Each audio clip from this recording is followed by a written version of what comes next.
Hello, everybody. I hope everybody is doing well this Sunday afternoon. I just finished my shift at work, and I was thinking I wanted to share with you guys about a program that I watched on Hulu called Little Fires Everywhere. And this show kind of solidified the way I live my life and the things that I do now as an adult. And I wanted to share that with you guys just in case, one, you don't go out and look at the show, which I think you should. Again, it's on Hulu. It's only 8 episodes. It's a mini series. And it stars Reese Witherspoon and Kerry Washington. And this is the first time that I've ever seen Reese Witherspoon's acting in a drama. Everything that I've always seen her in has always been like kind of light hearted and more on the comedy side. But this time I saw her really show her acting skills, and she did really well. I mean, Kerry Washington was kind of like the same as she is in Scandal.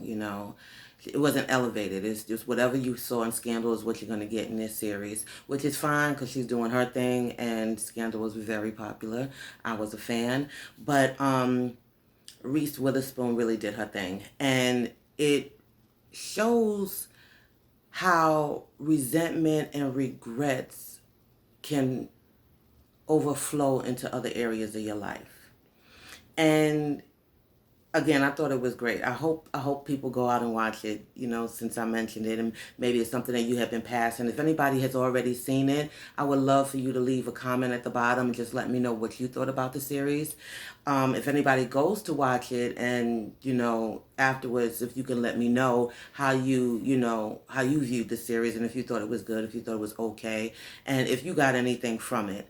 I definitely got something from it. I mean, I yell at TVs, and like I'm not the greatest to be in a movie theater with. I'm a little bit respectable, but in the house, forget about it. I'm yelling and I'm interacting and I'm pausing and I'm talking. So I was definitely doing that with this series, and I was really impressed. I got to find out who the director is. Anywho's, like I said, what it helped me to realize is that how regrets overflow into other areas of your life. And I started thinking back to my life, and I'm always interested too in how people became who they are today, like the person that I'm meeting. What made you get to this point where you're just happy with everything and you're grateful for everything, or you're bitter with everything and you're short with people and you don't like to interact, and what made you scared? Like those kind of things. I always wonder what brought people to who they are today. And I was thinking back, like I was saying, when I was in my 20s, and I remember, and in my teens, I remember hanging out with people and not always being happy with what was going on. Like, I would go places that I didn't want to go, or I would wear things that sometimes I didn't want to wear. And at that time, of course, I'm finding myself. I'm trying to find out who I am as an adult, no longer just being, a little girl anymore, and finding my way. So I guess maybe that's something that a lot of people go through. But I remember thinking at night, when I run through my day and I think about, the events of the day, and thinking about how I regretted whatever it was, or how I wasn't comfortable, and it was happening too frequently, and I think when I had my son, I was 25 when I had my son. I think when I had him, that's when I started like to put my foot down and choose me first, like by any means necessary. And I know definitely in my 30s it was a wrap. In my 30s it was like, no, no. And you either be okay or you'll have an attitude, but I'm going to be okay. I know a lot of people who are okay with being uncomfortable for the sake of somebody else. Like just not to hear their mother's mouth, or hear their husband or their wife, or their father, or anybody, Some things is out of our control, You got to go to work. You got to deal with the processes and the policies that, come along with that. But in your personal relationships, I think a lot of times people, again, just don't choose themselves. And definitely somebody's going to be uncomfortable, but it's like me or you, like who's really going to be uncomfortable here, and people choose themselves to be uncomfortable, which is crazy.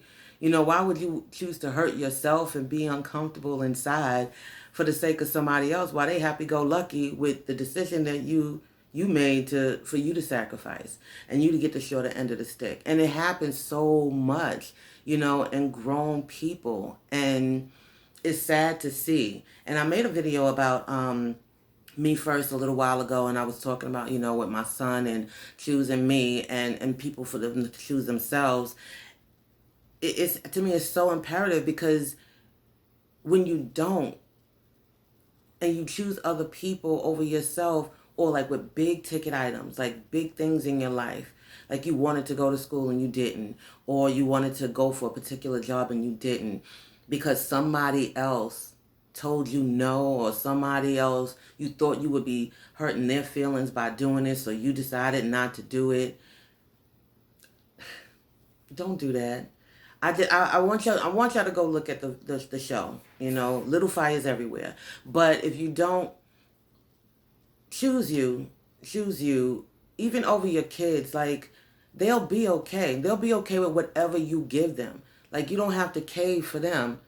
Sometimes yes, but again, big ticket items, things you want to do. If you want to go to where, I don't know, if you want to go to Wendy's and they want to go to McDonald's. If McDonald's is on the way, yeah, you might get McDonald's. If McDonald's ain't on the way, you better eat this Wendy's.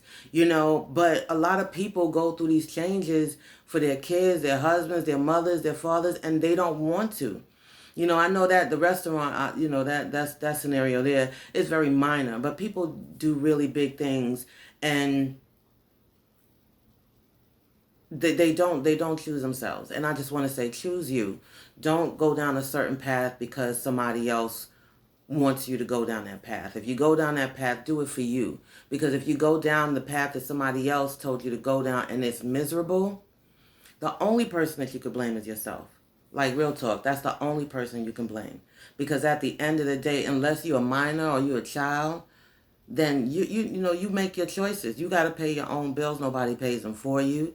And even if somebody is paying it for you, so what? Still, choose you. I mean, you got to be a little bit, you got to work with the person who's paying the bills, I guess, a little bit. But just overall, choose yourself and do what makes you happy. Don't do anything that will build up regrets and resentment in your life. If you've had that experience already, peel back, figure out where it came from. And if you don't have that experience, or even if you did have it, moving forward, just be happy. Choose you. Know that you're enough. And don't have little fires everywhere. Please check it out on Hulu. Please let me know what you think about the show. If you've already watched it, or if you're gonna watch it, let me know afterwards what you thought about it. All right, I just wanted to kind of send something out about resentment and regrets, and just wanted to touch base because the show really impacted me, and I just wanted to share what I was experiencing with Hulu. So that's about it. Everybody, y'all be safe. You take care of you, and keep your social distance. Wear your mask. I got a new mask. My son bought me a mask. I love it when he does something sweet for me. That better not be my birthday present though. Yeah. Anyway, everybody, you take care of yourselves. You use your sanitizer. Keep your distance whenever possible, and take care of you. As always, peace. I want to say peace now instead of deuces, because I really want there to be peace. Okay, so peace, peace, peace, peace, people. All right, see you later.